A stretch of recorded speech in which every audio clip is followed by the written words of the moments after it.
everyone, and welcome to another exciting episode of the Big Data Show. I'm your host, Nate Latimer, and today we have a very exciting guest, Dr. Shelby Hill with Next Leader Up, a business consultancy and coaching company. So very excited to have you today, Dr. Shelby Hill. Yeah, thank you. Thanks for having me, Nate. Excited to be here. So, Dr. Shelby, I think most of our viewers, when it comes to leadership, are going to want to know, the right approach. Given your approach, if you could give us a little information about that, maybe 3 challenges in leadership within the big data world, tech world, AI, that would be great. Yeah, fantastic. So, the challenges, the 3 big challenges that I see from my work are volume of data. There's a lot of data out there, and it's hard to collect all of that, right, and put that in one space. The speed in which data is available to us now is whiplash worthy, right? And then there's the variety of data that's out there. So when you think about organizations, I mean, not only are you looking at, performance data, you're looking at, supply chain data, you're looking at people data, and not to mention the technology of it all. So how do you gather all? And that's just a few, right? So not to mention the metrics, the bottom line, and all those things. So you have all this information. How do you coalesce it and put it in a place where it can be leveraged or weaponized for good? Right? Sure. Yeah. Right. It's like, how do you normalize all of it? How do you make sense of it so that, the leaders of whatever organization can act on it, given the data historically, the track record to project the bright future of the company, I guess, so to speak. Am I on the right track? Yeah, you are. It's very different. So historically, we've always used data to track or drive performance, right? Actual, like, sales metrics, for example, or customer service metrics, things to that nature, or we use it for marketing purposes. But now the variety of data is so vast. When we're starting to peel back layers for just individuals, humans, right? Human behavior. Sure. It's more than just knowing someone's like Myers-Briggs.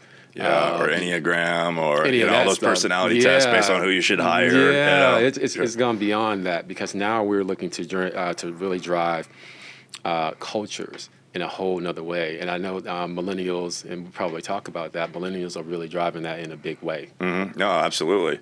Yeah, just got to stay ahead of the curve when it comes to all that stuff, because everything is moving extremely fast, especially with this AI boom that's going on right now.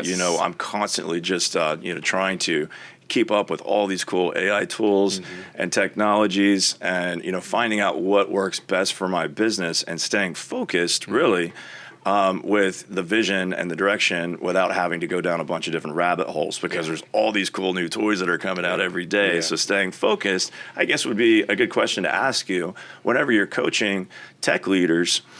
How do you keep them on track so that they don't go down a bunch of rabbit holes, chase butterflies, or whatever you want to call it?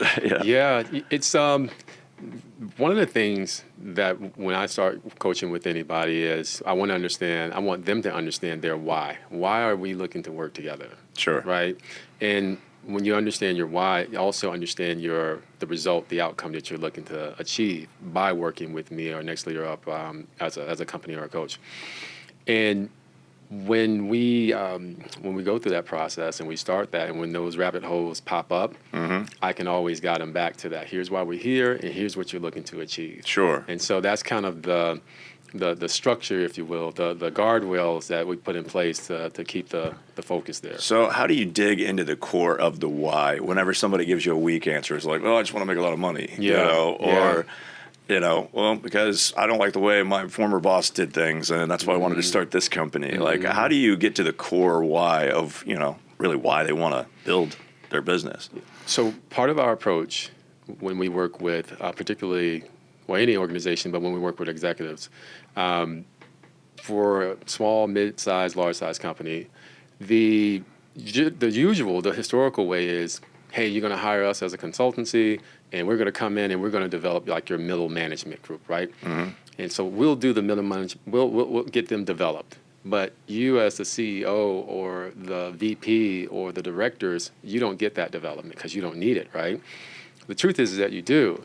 And so what we do is we work with the C-suite leaders first with coaching. And then we cascade from the C-suite leaders to the middle management.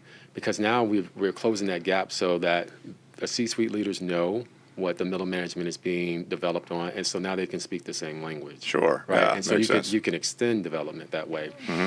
So that's been our approach. You got to get it right at the top first, right? Yeah. Otherwise, it's going to trickle downhill. But it's true, or it doesn't trickle at all.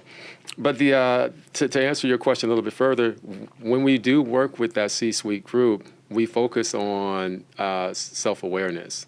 So there's 6 competencies that is a template that we specifically use. And so we address self-awareness, social awareness, interpersonal connection, perception management, coaching, and influence.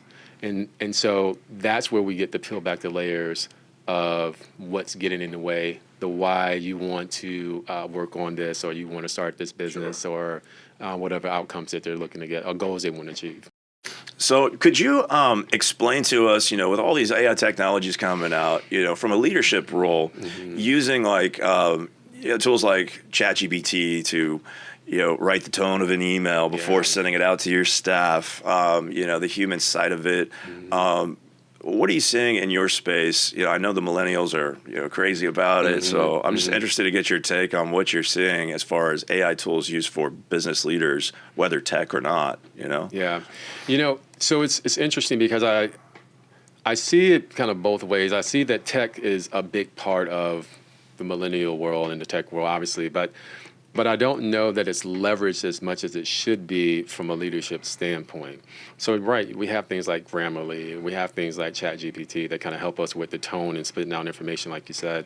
But I think we are still heavily dependent on, and this isn't techie at all, on assumption, like assuming that you understand the tone in which I'm communicating. Sure. And that still brings some challenge to the table. So there's still room to grow and leverage technology in a way that can improve communication and enhance leadership development across the board. Yeah, absolutely. Yeah. I mean, one thing that I've learned a lot, just with all these technologies is, building a knowledge base for my company.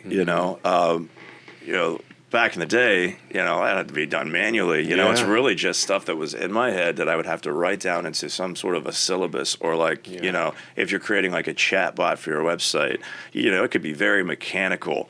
Yeah. Now with, natural language programming, it makes it a lot easier for me to just download it with, my 20-year career of documents and PowerPoints and Word docs, Excel spreadsheets, everything that it can reference, so that, if somebody asks my clone, my bot, a question, then it's going to answer like me. Yeah. So I guess that leads me to a next question for you. A lot of people are worried about job security, and things that copywriters would be a good example. Yeah. People that write copy for websites, or even write business plans, things like that. It's just so easy to do now because of all these technologies. So what do you think the future is with AI and job security?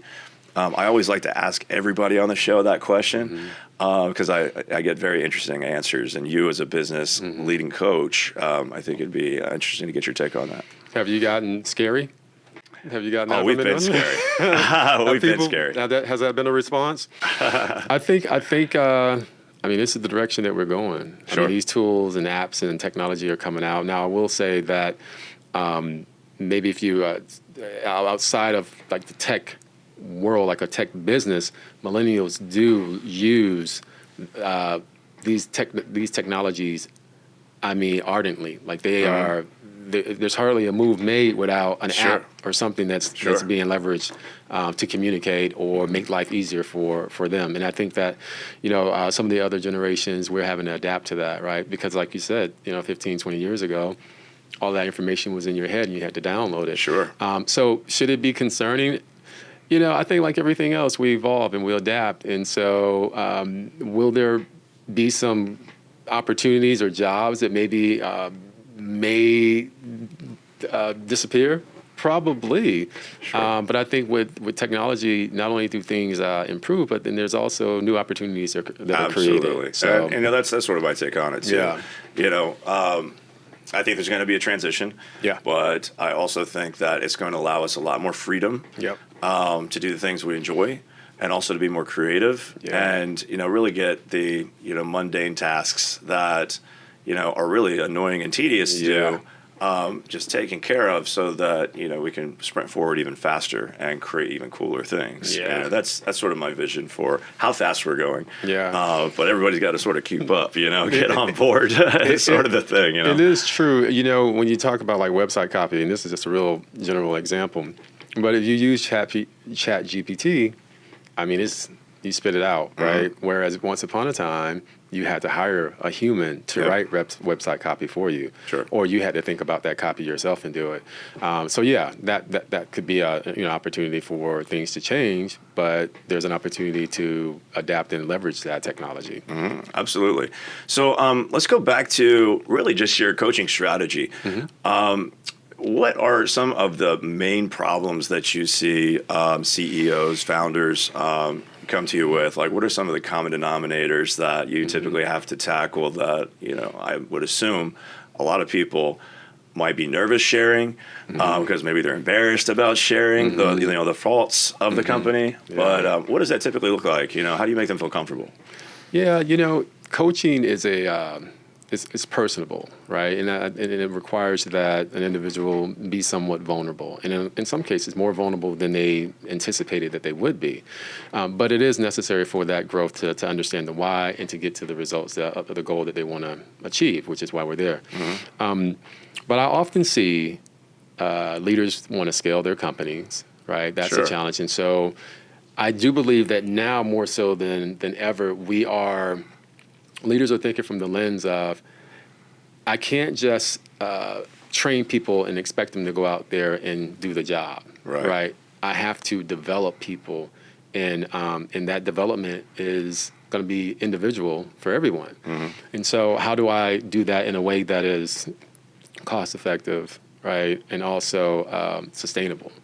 And so that's that is a big part of the challenges that I see. How do I scale my company? By developing my people, understanding that ROI is going to be there. It's just like anything else. It's not instantaneous. It takes time, but you have to put in the work a little bit, or the investment to get the ROI. It's a time investment mostly. It really is. It really is. And so, people are a resource, and we have to invest in that. And I think that is something that more leaders, executives, organizations are starting to pivot towards. Absolutely.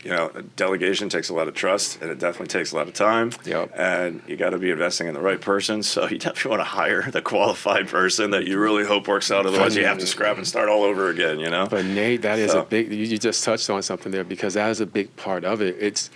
I think the days of churn and burn employees are fading. Now we want to attract the right employees, get the right butts and seats or on the bus, right, so to speak, and get them developed so that they can do the job that we need them to do and retain them.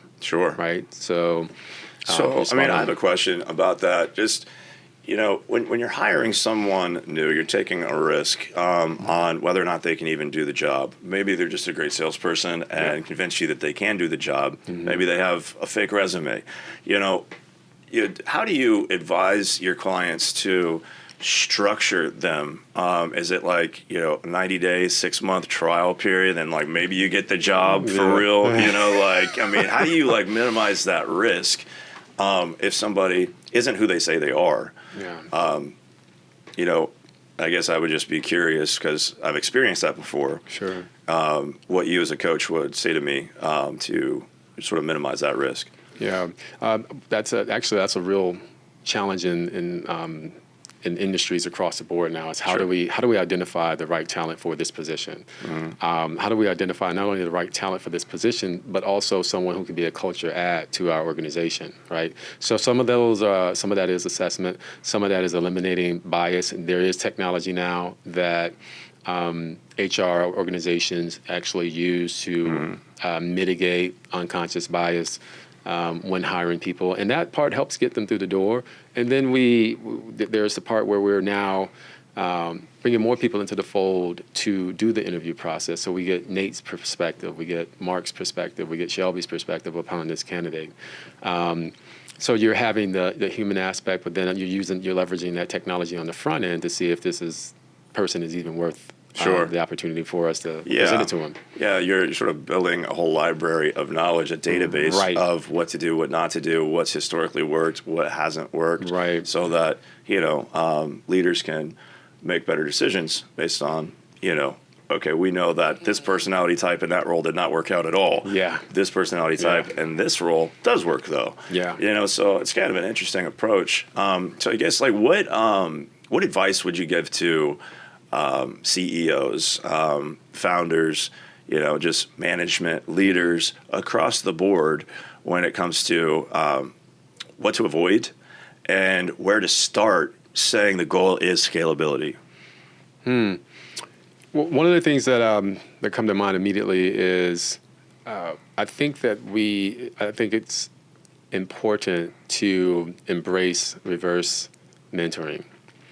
We're working with about 5 different generations in our organization now. Millennials being the biggest population, right? Yeah. I think by 2030, it'll be maybe 75% of the workforce population will be millennials. And a lot of those millennials will be in leadership positions.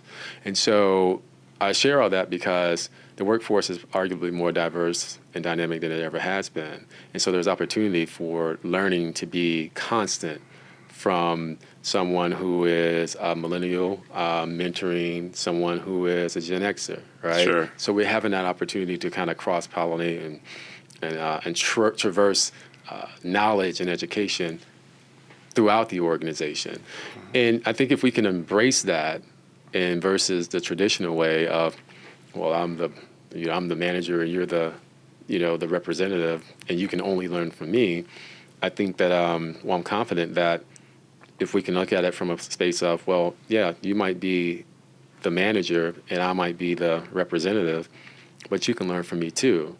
In order to be a better manager or a better leader. So I think that is the big advice that I do give C-suite leaders, because it's not tech-based, but it's human-based. It makes sense. Yeah.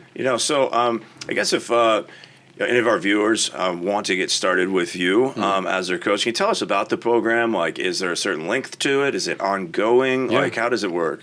Yeah. So our signature program, we launched nextleaderup.academy. So it's Next Leader Up Academy. You can find it at nextleaderup.academy.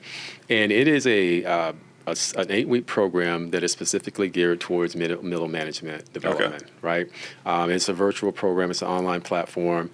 There's a couple of options. You can do self-paced. You can do that way. You can learn on your own. Sure. Or you can do a hybrid format where there's some learn on your own self-paced, but then we have a live version where we talk about each of those 6 modules that I shared with you before: self-awareness, social awareness, influence, coaching, interpersonal connection, and perception management. So that's where we start, and that's where when there's assessment for an organization, we do what we call our organizational identity inventory.